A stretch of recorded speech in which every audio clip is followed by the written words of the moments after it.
Good morning to all. आज हम पढ़ने वाले हैं क्लास 12 काव्यखंड चैप्टर 3। आज के हमारे कवि होंगे कुंवर नारायण। नील कविता होगी कविता के बहाने। जैसा कि आप लोग स्क्रीन पे देख रहे हैं, यहाँ पे हम लोग फर्स्ट वाला पैराग्राफ हम लोग पार्ट फर्स्ट में पढ़ चुके हैं। तो आज हम कविता के बहाने का ये सेकंड पैराग्राफ यहाँ पर पढ़ने वाले हैं।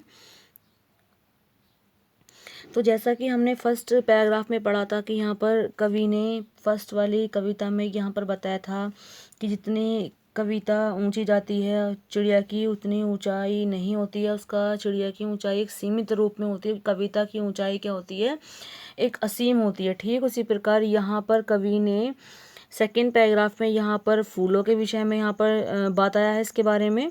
तो चलिए हम लोग यहाँ पर कविता को स्टार्ट कर लेते हैं।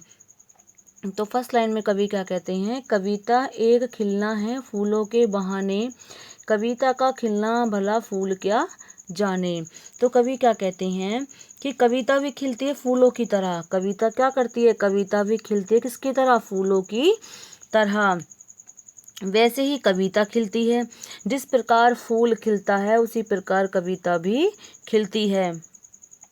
क्योंकि फूलों का खिलना तो ससीम होता है। जो फूल खिलते हैं, जो फूल होते हैं, जो फूल होते हैं वो तो एक लिमिट में ही खिलेगा कि थोड़ा छोटा हो सकता है, थोड़ा सा बड़ा हो सकता है, उसी प्रकार से। किंतु कविता जो खिलती है उसका कोई सीमित रूप नहीं होता, उसका असीमित रूप होता है। कविता का खिलना फूल नहीं जान सकता। जो कविता खिलेगी उसका खिलना फूल जो है उसको नहीं जान सकता। भला फूल क्या जाने उसके बारे में, कविता कितना खिल सकती है, कविता कितना ऊपर जा सकती है, इसके बारे में फूल नहीं जान सकता है। क्योंकि फूलों का खिलना तो ससीम होता है, अर्थात सीमित होता है, एक सीमा के दायरे में होता है। जो फूल खिलता है वो एक सीमा के दायरे में होता है, उसको कि उसको इतना छोटा ही खिलना है, थोड़ा सा वो बड़ा भी हो सकता है। कविता का खिलना असीम होता है, इसलिए फूल नहीं जान सकता कविता का खिलना, कि कविता कितनी खिल सकती है या कविता कितनी खिलेगी। तो यहाँ पर इन दो पंक्तियों में कवि ने हमें सिर्फ यही बताया है कि जिस प्रकार एक फूल खिलता है ठीक उसी प्रकार कविता भी खिलती है। किंतु फूल ये कभी नहीं जान पाएगा कि कविता कितनी खिलती है, क्योंकि फूल का खिलना तो एक लिमिट में होता है, जबकि कविता खिलना क्या होता है, अनलिमिटेड होता है, उसका असीमित होता है, वो कितनी ही खिल सकती है। भीतर बाहर या बाहर भीतर, इस घर तो कभी उस घर। जिस तरह से फूल खिलते हैं, कभी बाहर तो कभी अंदर, कभी अंदर तो कभी बाहर, कभी इस घर तो कभी उस घर, उसी प्रकार कविता भी खिलती है, कभी बाहर तो कभी भीतर, कभी इस घर तो कभी उस घर। तो कवि यहाँ पर क्या कहते हैं कि जिस प्रकार फूल खिलता है कभी बाहर तो कभी भीतर, कभी इस घर तो कभी उस घर, ठीक उसी प्रकार क्या खिलती है, ठीक उसी प्रकार कविता भी खिलती है, कभी इस घर तो कभी उस घर, कभी बाहर तो कभी भीतर।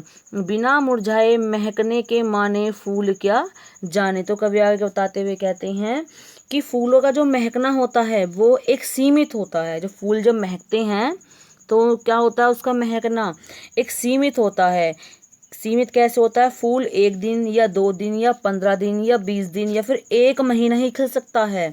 जो फूल यहाँ पर दिखाया गया है, फूल जो है वो कितना दिन खिल सकता है, कितना दिन महक सकता है, कि 1 दिन या फिर 2 दिन या फिर 4 दिन, 10 दिन, 15 दिन या फिर 1 महीना भी वो खिल सकता है या फिर वो महक सकता है। लेकिन फूल एक दिन मुरझा जाएगा। लेकिन फूल जो होता है वो एक दिन क्या हो जाएगा, वो एक दिन मुरझा जाएगा। फूल एक ना एक दिन मुरझा जाएगा, उसको एक ना एक दिन मुरझाना ही होगा। लेकिन कविता इसके बिल्कुल विपरीत होती है। जो कविता होती है वो क्या होती है, वो बिल्कुल फूल के विपरीत होती है, वो फूल के बिल्कुल उल्टा होती है। कविता कभी मुरझाती नहीं है, कविता कभी भी मुरझाती नहीं है। जो सैकड़ों साल पहले कविता लिखी गई है उसको आप आज भी पढ़ सकते हैं, और हम सब उसको पढ़ भी रहे हैं और कितने सालों तक पढ़ते ही रहेंगे, और उसके भावों को और आनंद को ग्रहण करते ही रहेंगे।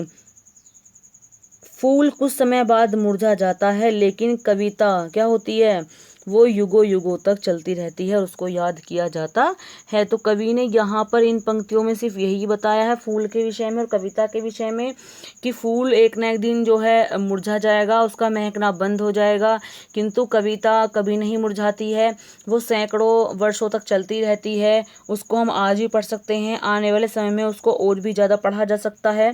तो कविता का खिलना ससीम होता है, जबकि फूल का खिलना क्या होता है, सीमित होता है। फूल जो है समय बाद मुरझा जाता है, लेकिन कविता कभी नहीं मुरझाती है। तो कवि यहाँ पर इन शुरू की पंक्तियों में यहाँ पर यही दिखाया गया है। थोड़ा सा हम लोग अब आगे चल लेते हैं। यहाँ पर कवि क्या कहते हैं, आगे देख लेते हैं।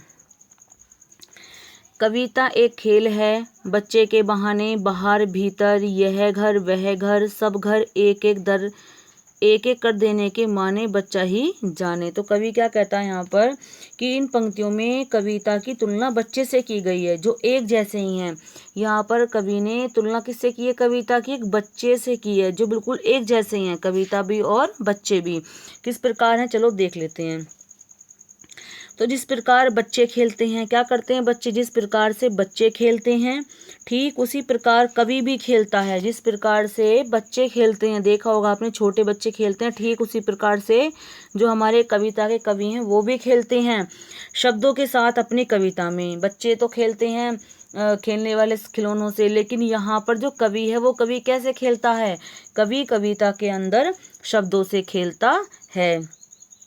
कवि यहाँ पर किससे खेलता है, कवि यहाँ पर शब्दों के साथ खेलता है, शब्दों के साथ अपनी कविता में खेलता है।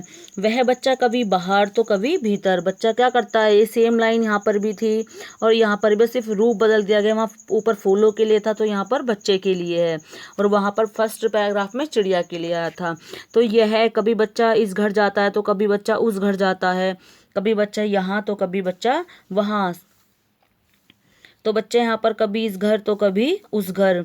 ठीक उसी प्रकार से जब बच्चा खेलता है तो वह यह नहीं देखता कि वह किसके साथ खेलता है। सब घर एक कर देने के माने बच्चा ही जाने। तो यहाँ पर सब घर एक कर देने के माने से कवि का मतलब यह है कि जिस प्रकार जब बच्चा खेलता है तो वह यह नहीं देखता कि जिसके साथ वह खेलता है वह निम्न जाति का है या फिर ऊंची जाति का है। जब बच्चा गेम खेलता है, बच्चा खेलता है तो वो सभी घरों को एक कर देता है। सब घरों का एक करने से मतलब है कि वो ये नहीं देखता कि यह जो मेरे साथ कोई भी खेल रहा है कि वो निम्न जाति का है या ऊंच जाति का है या मध्यम वर्ग की जाति का है। इस तरह की बातें वह बच्चा नहीं समझता है और ना ही वो सोचता है। उसको तो सब घर एक जैसे ही लगते हैं, अर्थात वह सब घरों को क्या कर देता है, वह सब घरों को एक बना देता है। कौन, बच्चा। वो किसी में कोई भेदभाव नहीं करता, वो सब घरों को क्या बनाता है, एक बना देता है, अर्थात वह सब घरों को एक ही बना देता है। ठीक ऐसे ही जब कवि कविता लिखता है, जब कवि क्या करता है, कोई भी कविता लिखता है तो वह भी सभी को एक बना देता है। जिस प्रकार बच्चा खेलते हुए सभी घरों को क्या कर देता है, एक कर देता है, और वो जात पात में कोई भेदभाव नहीं करता है। ठीक उसी प्रकार जब कोई कवि कविता लिखता है तो वह भी सभी को एक बना देता है। वह कविता किसी एक धर्म या जाति या मध्य वर्ग के लिए नहीं लिखी जाती है, वह सर्वमान्य होती है। वह कविता सभी के लिए होती है, उसे कोई भी पढ़ सकता है। जिस प्रकार बच्चा कोई भेदभाव नहीं करता, ठीक वैसे ही कविता भी सब पर जो है भेदभाव नहीं करती। वह सब घर में जाती है, कभी इस घर में तो कभी उस घर में, और प्रत्येक घर को वो क्या कर देती है, एक कर देती है। तो यहाँ पर इन नीचे की जो लास्ट लाइन है, यहाँ पर कवि ने बच्चे की तुलना किससे की है, कविता से की है, फिर कविता की तुलना बच्चे से की है। जिस प्रकार बच्चा खेलता है और खेलकर वह सब घर को एक कर देता है, वो किसी में कोई भेदभाव नहीं करता है। बच्चा ये कभी नहीं सोचता कि ये निम्न वर्ग का है या मध्यम वर्ग या फिर उच्च वर्ग का है। ठीक उसी प्रकार कवि भी जब एक कविता लिखता है तो वह कभी नहीं सोचता कि ये मध्यम वर्ग के लोग पढ़ेंगे इसको या फिर निम्न जाति के लोग उसको पढ़ेंगे। वो सब के लिए एक जैसी होती है और वह सब घर जाती है, तो कभी इस घर तो कभी उस घर। तो कवि का यहाँ पर कहने का सिर्फ यही तात्पर्य है कि कविता क्या करती है, सबको एक कर देती है, और वह कविता सब घर जाती है, वो किसी में कोई भेदभाव नहीं करती है। तो यहाँ पर हम लोगों का ये कवि कुंवर नारायण जी का ये कविता हमारे यहाँ पर फर्स्ट पार्ट कंप्लीट हो जाती है। आई होप ये कविता सभी को समझ में आ गई होगी। ओके।